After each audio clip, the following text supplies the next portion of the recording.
Video করতেছে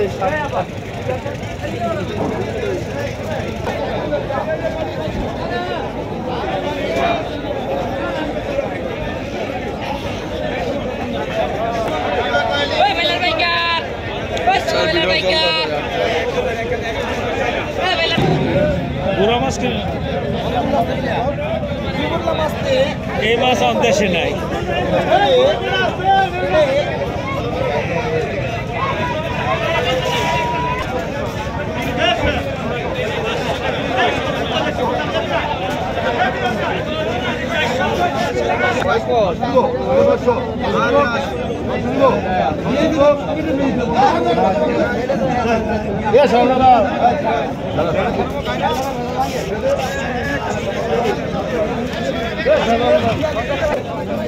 ইলিশ আছে ভাই, নদী চিংড়ি আছে, লাগলো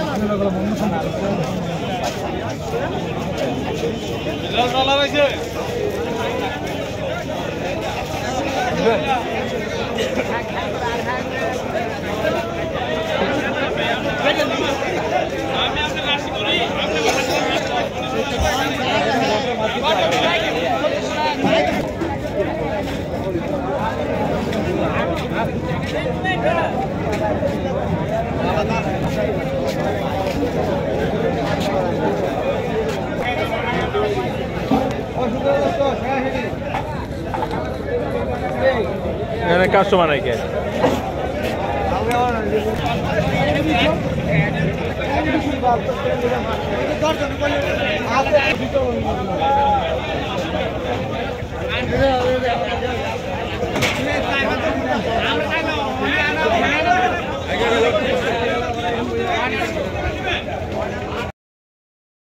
নিব না।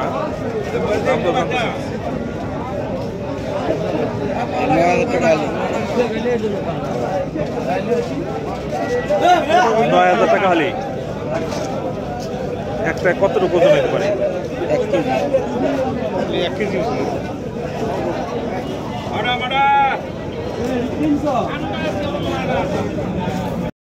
থাকলে আমাদেরকে লয়ে একবার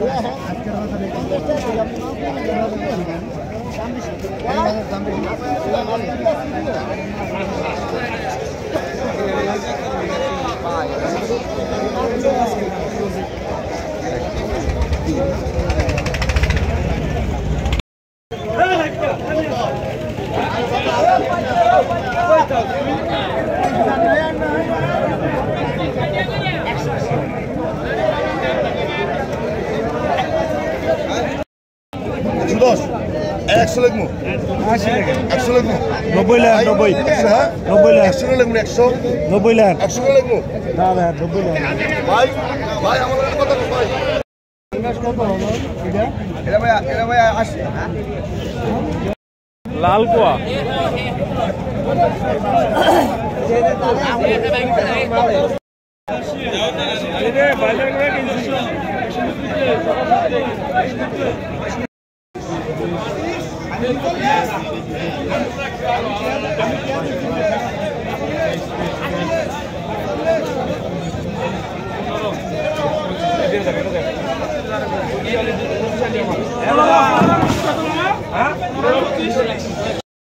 মাছ বাজার খারাপ, বাজার দাম পায় না, জাল ধরে দেওয়া যায়, পুড়ে ফেলায়। বর্তমান সুরেশ্বর বাজারে মাছ বাজারের অবস্থা খুব সিরিয়াস। আপনার মানুষ চলা খুব কঠিন। যে আলি যেতে হলেও 1200 টাকা এই আলি উঠছে, বর্তমানে 1800 2000 টাকা আলি। ছোটো সাইজের মাছ উঠছে আপনার 1400 1300 1500 টাকা কেজি ছোটো মাছ। আর লোক বড় মাছ পড়ছে 2500 টাকা কেজি। এটা কি মাছ? ইলিশ মাছ। ইলিশ মাছ 2500 টাকা কেজি। আপনার ইলিশ মাছ মানে জাটকা বিক্রি হইতেছে কত টাকা কেজি? জাটকা বিক্রি হইতেছে আপনার 300 টাকা কেজি, 300 350 টাকা কেজি। আর ইলিশ মাছ পড়তেছে বর্তমানে 2500 টাকা কেজি। ইলিশ মাছ 2500 টাকা কেজি, ছোটটা হলো আপনার 1400 টাকা কেজি, 1300-1400 টাকা কেজি। তার মানে হালি পড়তেছে 10,000 টাকা। হ্যাঁ, হালি 10,000 পড়ে। এই যে আপনি এই সাইজের মাছ লইছে আপনি লেগে বুঝছেন না, এই সাইজের মাছ লইছে আপনি লেগে 7,000 টাকা হালি। তার মানে 1 কেজির নিচে। হ্যাঁ, 1 কেজি নিচে 750-800। এটা 750-800 গ্রামের মাছের দাম কত? আপনার গিয়ে এলাকায় এটা কেজি পড়বো আপনার 2400 টাকা দিতে পারবেন। 2300 টাকা কেজি কিনা পড়ছে, 100 টাকা কেজিতে লাভ। মানে হালি পড়তেছে কত? এটা হালি পড়বো আপনার এলাকায়, আপনি নিলে আপনি 750 দিতে পারবেন হালি।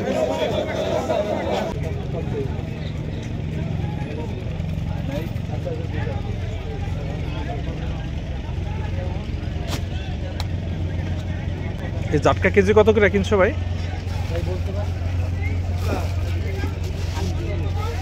মানে আপনারা কিনেন নাই? না বাবাই কিনছে। এটা কোথায় যাবো মাছ?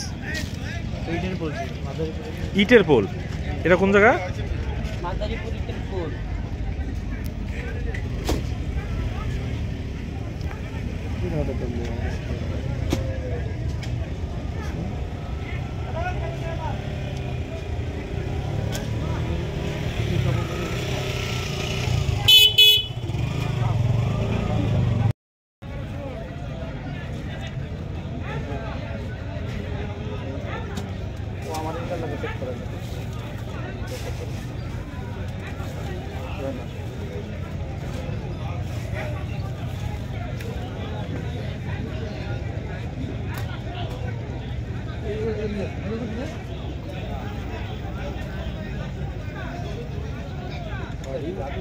চলে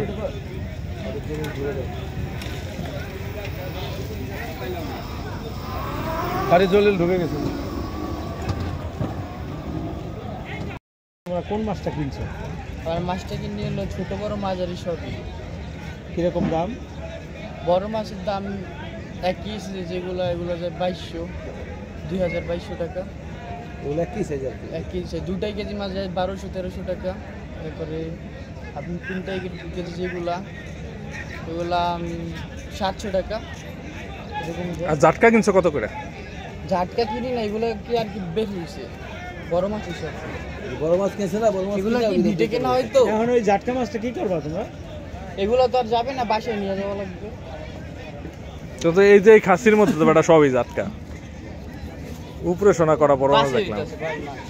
তোমার এই মাছটার কোন নাম দেখে নি? আমরা কিন্তু মাছ নিতে পারবো না। দেখো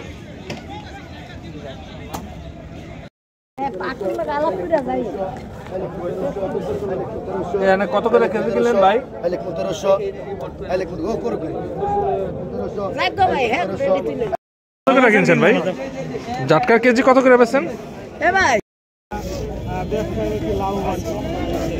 না না, এটা লাভবান না। যে পরিমাণ মাছ এই সুরেশ্বর ঘাটে থাকার কথা, মাছ নাই। আর অভিযান ছিল, নৌবাহিনীর জাহাজ ছিল, যতটুকু জেলেরা মাছ ধরত তাও ধরতে পারে। 1 লক্ষ টাকার মাছ বিক্রি হয়, সেই তুলনায় আমার মনে হয় এর 3 ভাগের 1 ভাগও বর্তমানে মাছ নাই। তাতে আপনার জেলেরাও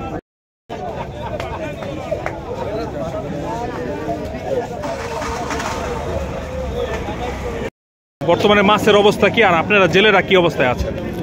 মাছের অবস্থা খারাপ, জেলেরাও খারাপ। মাছ নাই গাঙ্গে, মাঙ্গে মাছ নাই। গাঙ্গে কোনো মাছ নাই। মানে মাছ কেন নাই আপনারা কি মনে করছেন? এই 1 মাস মাছ এরকম মাছ নাই গাঙ্গে। ওই মাছ নদীতে উঠবো, নদীর পরিস্থিতি ভালো না, কারণ চর হয়ে গেছে গা, স্রোত নাই, নদীতে মাছ উঠবো থেকে 4 থেকে যে মোহনা এটা শুকিয়ে গেছে গা, যার ফলে মাছটা ঠিক মতো আসে না। দূর থেকে বাইকের আসলে এরও ওই যে গাড়ি নিয়ে আসে, এরও ব্যবসায়ী করে শান্তি পায় না, এরও ধরে আমরাও ধরা। আশা করে তো দূর থেকে ব্যক্তি আসে মাছ কিনতে, কিন্তু মাছটা পাইতেছে না। ঢাকা দিয়ে গাড়ি আইতেছে, মাদারীপুর, শরীয়তপুর, খুলনা থেকে গাড়ি আইতেছে, তারা মাছ পায় না ভাই। আর আপনারা কি ধরনের ক্ষতির মধ্যে পড়ছেন? আমরা ক্ষতি করছি, আমরা তো লক্ষ টাকা দাদন দিচ্ছি, আর এই টাকাটা ক্ষতি বকি নিয়ে চাইলে মাছ ধরতে হলে দেখা গেছে আমাকে 500 টাকা জমা দেয়। একটা বছরিয়া 50টা তো দিলে 50টা হতে হয় না, কিন্তু এরা এই টাকাটা দিতে পারবে না, এরা দিতে পারবে না, আমরা এখন আনতে পারবে না, আমরা আপনার ক্ষতি হলে আনতে।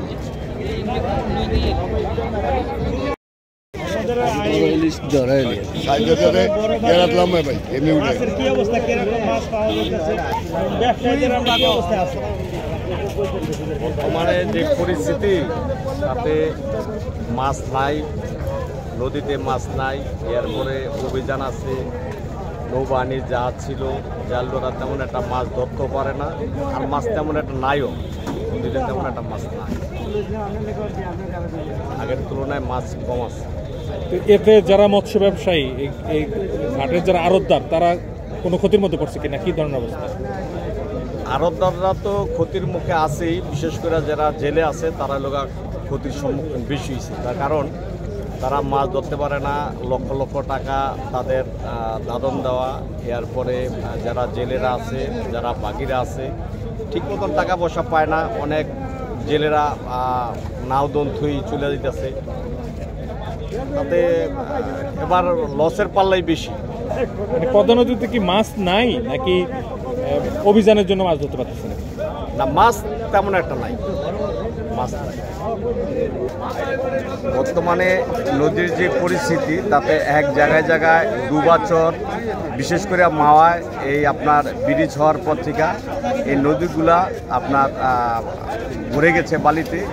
এটা যদি আপনার ড্রেজিং করা হয় তাহলে এই নদীতে স্রোতটা বাড়বে, স্রোতটা যদি হয় তাহলে সাগর থেকে মাছ আসবে, তাহলে আপনার এই নদীতে আপনার আগের মতো আবার মাছ পাওয়া যাবে। তবে সরকারের কাছে আমাদের উদাত্ত আহ্বান থাকবে যে এই পদ্মা নদী মাছে, আমরা মাছে ভাতে বাঙালি, যেহেতু আপনার এই ড্রেজিংগুলা যদি আপনার সঠিকভাবে যদি করা হয় তাহলে আবার আগের রূপে এই পদ্মা নদী ফিরে আসবে।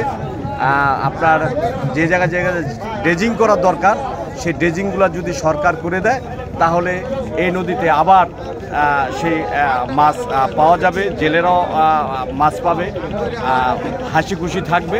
তবে সরকার যদি এই ব্যবস্থাটা করে তাহলে আবার সেই আগের রূপে এই পদ্মা নদী ফিরে আসবে। প্রিয় দর্শক, আমরা এই সুরেশ্বর ঐতিহ্যবাহী মাছ ঘাটে এসে যেটা দেখেছি যে এখানে যে পরিমাণ মাছ ওঠার কথা এবং যে পরিমাণ পাইকার আসে ঠিক সেভাবে কিন্তু মাছ আসতেছে না, কারণ নদীতেই মাছ কমে গেছে। এই কমার কারণ হচ্ছে নদীর পরিবেশ অনেকটা নষ্ট হয়ে গেছে, বিভিন্ন জায়গায় ডুবুর চর রয়েছে। তো এখানে আড়তদার এবং মৎস্যজীবীদের দাবি যেন এই চরগুলি কেটে নদীর পরিবেশটাকে রক্ষা করা হয়, যাতে করে পুনরায় আবার পদ্মা নদীতে সেই আগের মতো ইলিশে ভরে ওঠে, এমনটি দাবি কিন্তু এই এলাকাবাসীর। তো আমরাও মৎস্য সম্পদ বৃদ্ধির জন্য নদীর পরিবেশ রক্ষা এবং যে সরকারের যে অভিযানগুলি আছে সেগুলি যেন সঠিকভাবে হয় সেই দাবি জায়গাটায় রেখে বিদায় নিচ্ছি। স্বদেশ টেলিভিশন, শরীয়তপুর।